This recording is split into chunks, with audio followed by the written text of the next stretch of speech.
M news కి స్వాగతం. ఎప్పటికప్పుడు వార్తా ప్రచారాలను వెనువెంటనే ప్రచారం చేసిన ఎం న్యూస్ 2025 నూతన సంవత్సర క్యాలెండర్ ను మండపేట నియోజకవర్గ వైఎస్ఆర్సీపీ మాజీ కోఆర్డినేటర్ వేగుళ్ల పట్టాభిరామయ్య చౌదరి, వైఎస్ఆర్సీపీ రాష్ట్ర కిసాన్ సెల్ కార్యదర్శి రెడ్డి రాజబాబు చేతుల మీదుగా ఆవిష్కరించారు.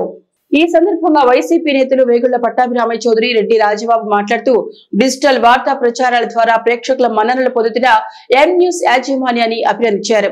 రాబోయే కాలంలో మారుతున్న కాలానికి అనుగుణంగా వార్తా ప్రచారాలు చేయాలని ఆకాంక్షించారు. ఈ కార్యక్రమంలో కౌన్సిలర్ పిల్లి శ్రీనివాస్, నాయకులు పిఠాపురం సత్యనారాయణ, దుగ్గిరాల రాంబాబు, లేగా వెంకటేశ్వరరావు, కొనగోళ్ల భాస్కరరావు పాల్గొన్నారు.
మరిన్ని తాజా వార్తా విశేషాల కోసం ఎం న్యూస్ ని సబ్స్క్రైబ్ చేయండి. మీ మిత్రులకు షేర్ చేయండి.